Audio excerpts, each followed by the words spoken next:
Hello there.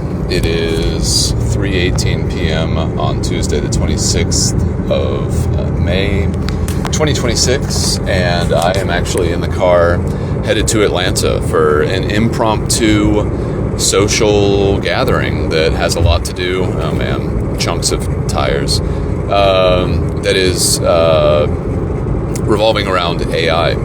And I'm looking forward to it. I had a really good conversation with Mike and Vicky. Shout out to Mike and Vicky. And it was a lot of fun. Just talked about life and trails and technology and family and relationships.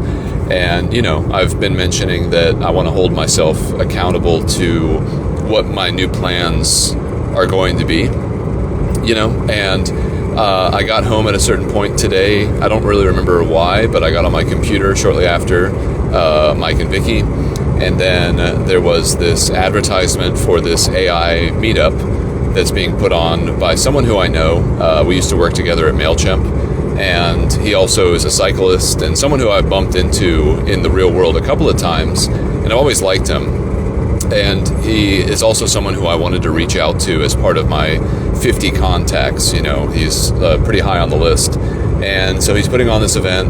It's something that I'm honestly interested in. And, if nothing else, I feel like I want to pay some compliments to him because I feel like he's one of the few people in my age group, and I guess for lack of a better term, in my network, who seems to be like very pro AI. Who knows what kind of content will be a part of this panel and presentation, but I'm looking forward to it. I feel good about it. And again, I got to thank Mike and Vicky for kind of making me feel like I wanted to do something a little bit more proactive. I got done with the conversation, which went from like 11:30 till about 1:30, and I was just like getting excited about stuff, And then this opportunity came up, and I was like, well, I really don't have any good reason not to go. Like, it's something that I feel like I really should go to, something about it. Perhaps all of the factors I just listed. I'm just like, I should go there, because, like, what's the alternative? Like, I could have a nice evening with my parents, sure, as per usual. But, I'm also wanting to transition my behavior and activities in this direction. And this is just a good way to jump onto it so that I can show some actual commitment to the idea, Also, I feel like because it's a Tuesday and the weather is a little bit inclement, there's a chance that a lot of people won't show up. I feel like, especially because it's like a free event, a free event on a Tuesday at 6 p.m. That to me just signals like a lot of people being like, well, I was going to go to this thing if everything was perfect, but there was like this one element of friction, and because no one's really counting on me to show up anyway, since it's a voluntary thing, I just won't go. And so if that feeling of my own intuition holds true, I assume that this might be even more intimate than it would otherwise be, which would be great. I don't mind large groups, but I certainly prefer smaller ones. I like to be able to navigate around people. I'm realizing there's a truck in front of me, and they have this really weird shaped thing on the top of their truck, and I couldn't tell what it is, but now I see it's like a mattress that's trying to escape from the bindings that they have on it. Pretty crazy that they have a mattress out here right now. Pretty unfortunate. Like, it's been off and on rain, and pretty heavy rain at that, for hours and hours, if not at this point days and days. So I'm guessing they must be moving, and they just had to do it to it. Sometimes you move your mattress in the rain. You know what I'm saying? Because you got to move.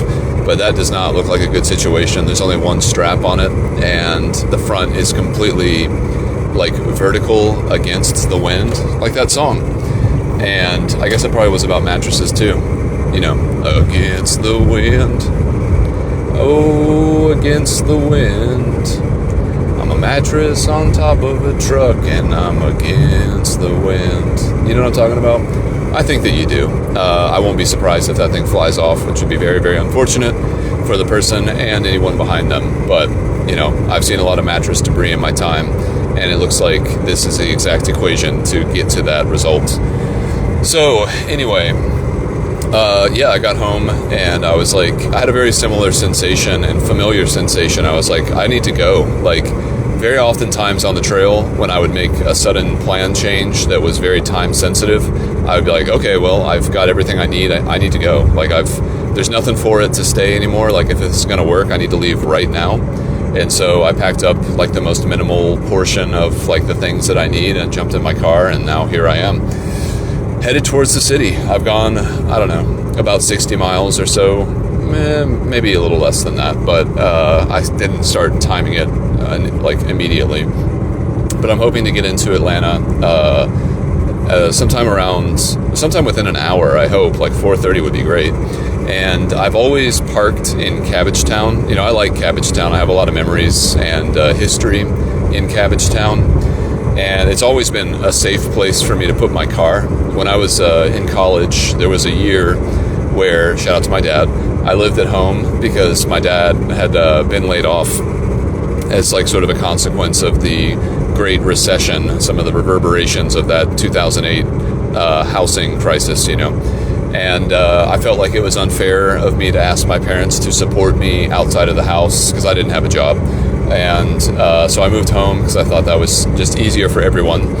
And that may or may not have been necessary, but it was just what I felt like I needed to do. Again, you know, as a studier of a student of Japanese culture and you know, that whole concept of filial piety. Again, I felt like a good son would move home without being asked, and so I did.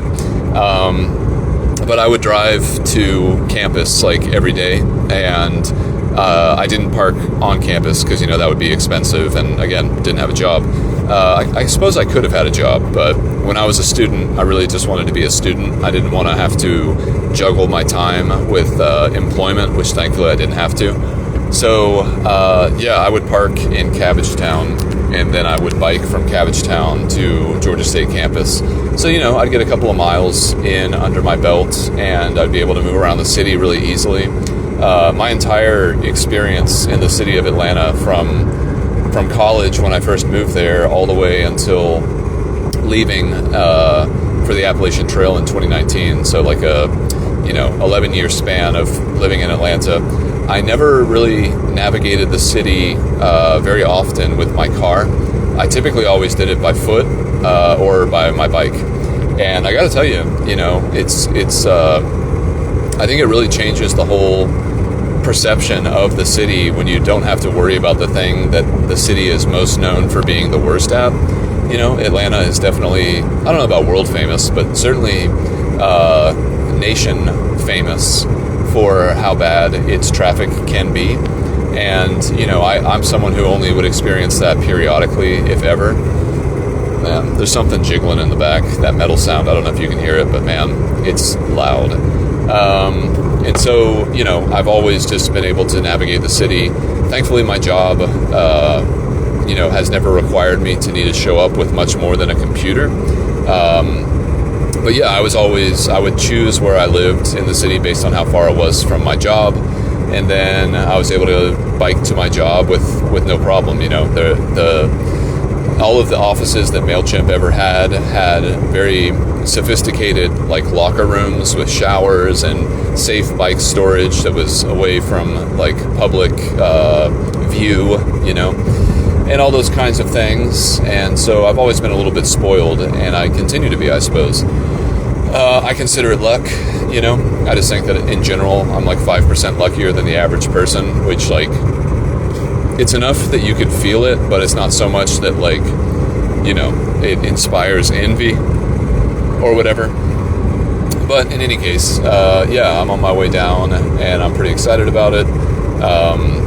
You know, one of the things that we talked about with at Mike and Vicky's was emotional co-regulation, which is something that I've been thinking about, broadly speaking, as I have like examined my relationships with my girlfriends, you know, and just as a concept in general. I watched this episode of, I think the show is called like Surrounded or something like that.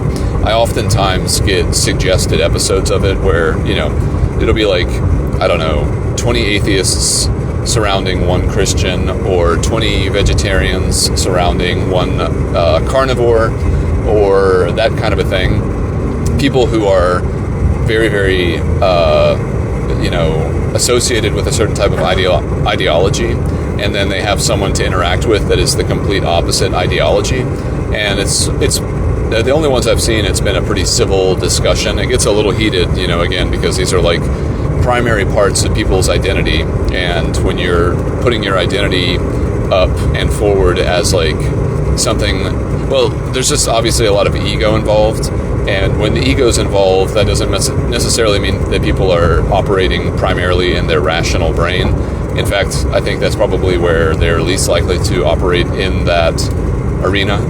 Again, I have a sneaking suspicion that the things that I believe most deeply are the things that are least likely to be objectively true, like my own values and morals and whatever else. It's just like there's a host of reasons and precursors that led me to certain conclusions that are based specifically on the life that I have led and the way that I have led it. And those things are pretty much non-transferable from person to person. And so, it's just important for me when I am navigating relationships and communication with people to keep that in mind, because, like, first of all, no one is probably trying to actually be offensive, in general. When someone says something, that's just them kind of, even if they don't frame it this way, that's just the way that they are kind of communicating what their life experience has been. And it's not an actual threat, even if it does directly contradict my own, It's really just like a matter of sharing, And they say sharing is caring. But, it gets complicated when society kind of gets involved and it balloons beyond just simply dealing with people on a one-to-one level, which is my preference. I feel like it really only gets confusing and disempowering when you deal with large groups of people, because then it's just like, well, where am I in this large mass, and where are you for that matter? Like, it's just hard to know if the collective truly speaks for the individual or vice versa. Individuals all clumped together is a very different kind of story, And so, why am I talking about that? Oh, well, yeah, just like emotional co-regulation and the Surrounded show. So Dr. Alok Kanogia was another episode of that Surrounded show, and he was one psychiatrist, I think, maybe psychologist, but one psychologist surrounded by 20 people experiencing depression. And it was interesting. I really like Dr. Alok, as I've mentioned many, many times.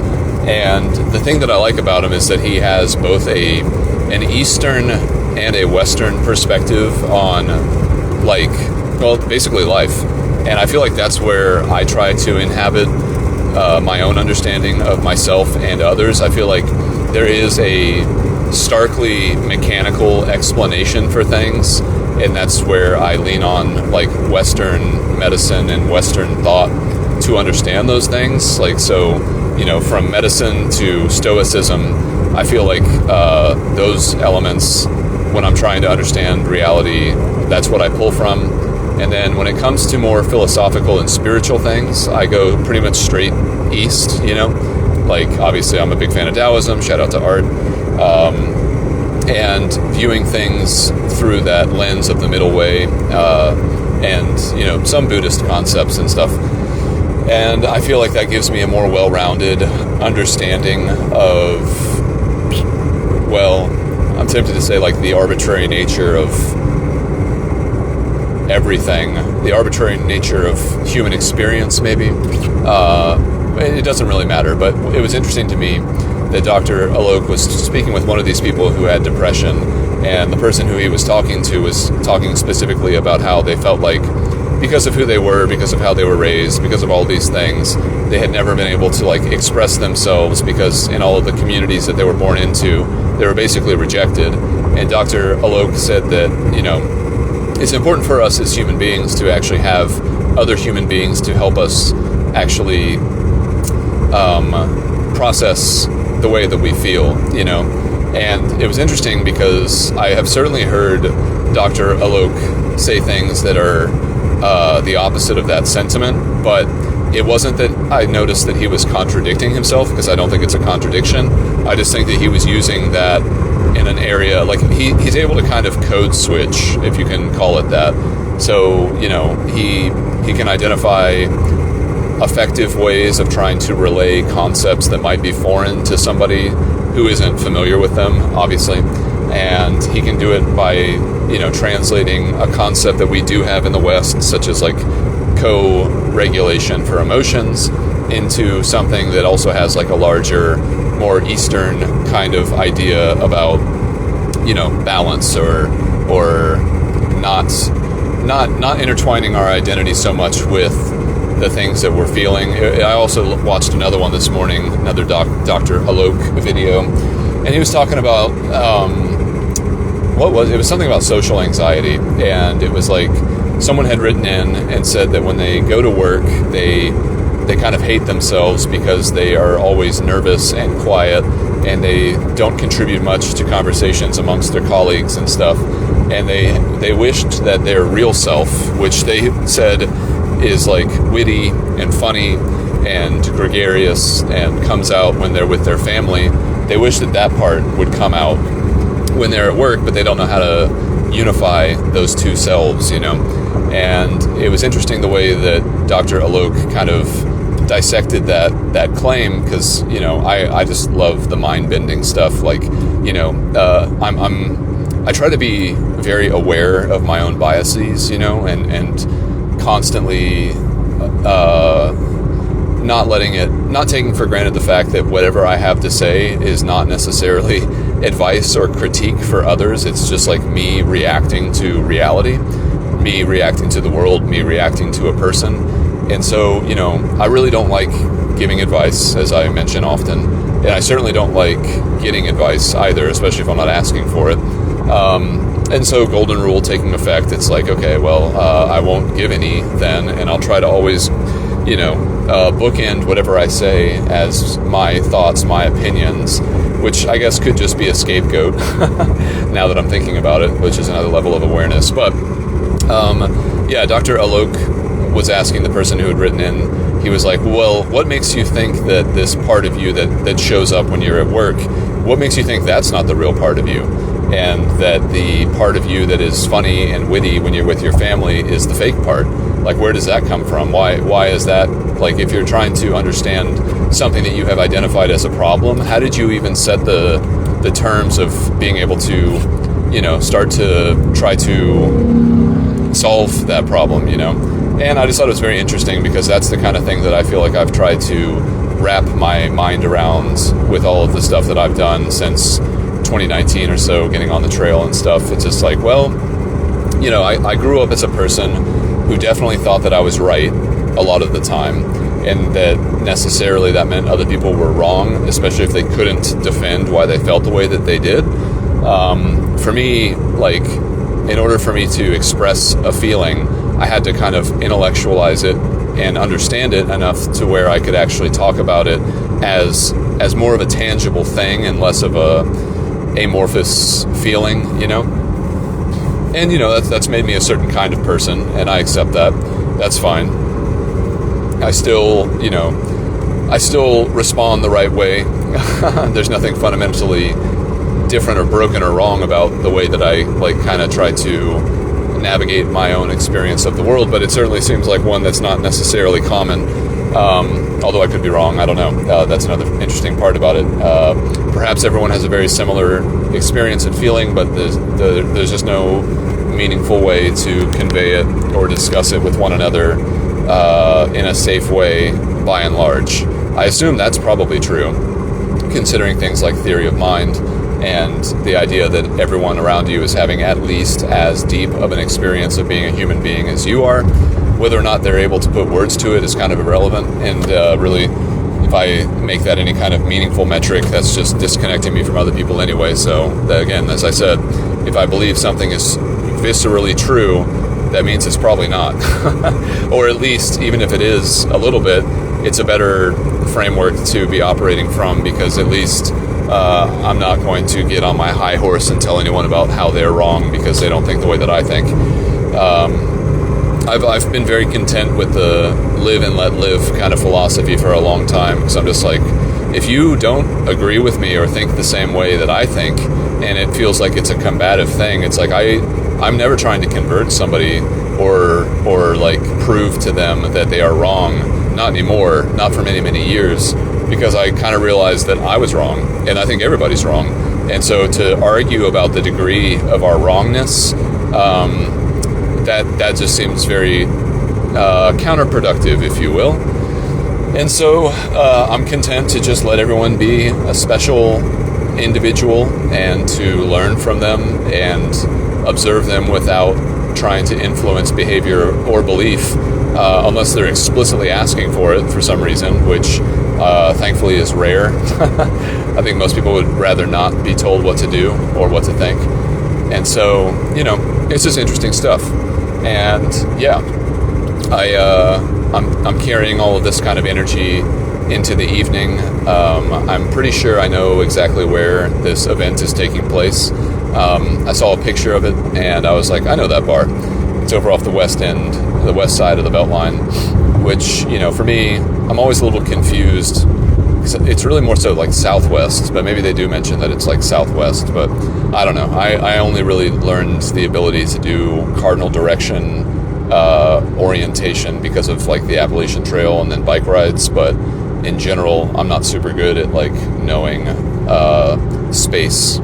I like to go through it and I like to explore it, but in terms of like, well, again, just like being Lewis and Clark or something, I don't think I would have been very good on that expedition if the only role in that expedition was like navigator. I don't think I would have gotten selected.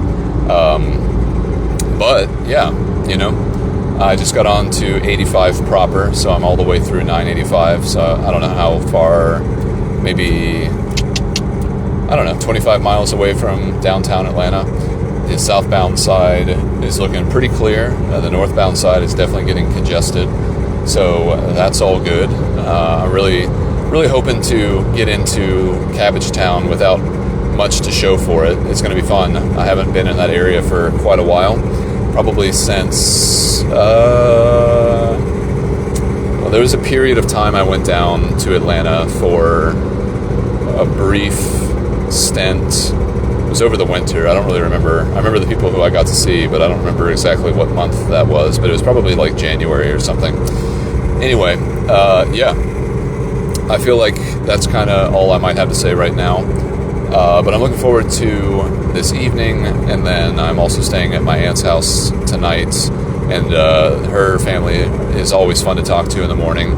They're usually ready and able to, quote-unquote, go there, as soon as I am. So that'll be fun. And yeah, for now, it's just a matter of safely getting down to Atlanta as we get closer and closer. But yeah, that is my life.